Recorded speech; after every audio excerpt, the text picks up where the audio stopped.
Digital রূপবান গানটা আমার জীবনের প্রথম ছায়াছবির গান।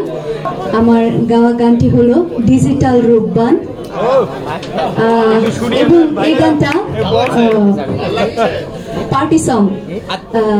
মানে এই গানটা যে এত সুন্দর, মানে এতটা মানে মজাদার একটা বিষয়, এই মধ্যবিত্ত ফিল্মটার মানে একেবারে গানে নাচে একেবারে ভরপুর করে তোলার মতন একটা বিষয়। এখনকার ফিল্মগুলোতে দেখা যায় যে পার্টি সং গুলো মানে এতটা আকর্ষণীয়, এতটা চমকপ্রদ হয়, হ্যাঁ, ওটার কারণে দেখা যায় একটা ফিল্ম সুপার ডুপার হিট হয়ে যায়।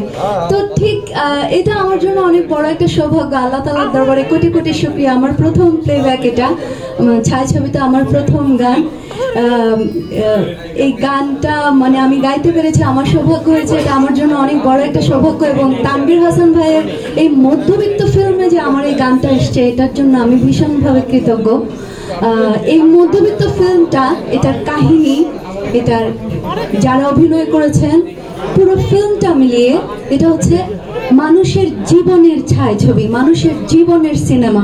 প্রতিটা মানুষের জীবনের সাথে মিশে যাওয়ার মতন, মিলে যাওয়ার মতন, মানুষের জীবন কাহিনীর সাথে সম্পূর্ণভাবে মিলে যাওয়ার মতন এই ছবিটা যখন মানুষেরা সিনেমা হলে গিয়ে দেখবেন, তখন দর্শকদের মনে হবে যে এখানে আমার জীবনের কথা দেখানো হচ্ছে, আমার জীবনের কথা বলা হচ্ছে। যখন মানুষ মধ্যবিত্ত ফিল্মটা সিনেমা হলে গিয়ে দেখবেন, তখন হয়তো অনেক মানুষ রীতিমতো কেঁদে দেবে যে আমার কথাটাই এখানে বলা হয়েছে, আমার জীবন কাহিনীটাই এখানে তুলে ধরা হয়েছে। মধ্যবিত্ত এমন একটা বিষয়, মানে গরিবরা মানুষদের কাছ থেকে চাইতে পারে, হাত পাততে পারে, কিন্তু মানে এই যে মধ্যবিত্তরা সেভাবে হাত পাততে পারে না, চাইতে পারে না। যার কারণে আমরা যারা মধ্যবিত্ত, আমরা বুঝি যে বাস্তবতার সাথে কঠিনভাবে লড়াই করা কতটা যে কষ্ট, কতটা যে কঠিন।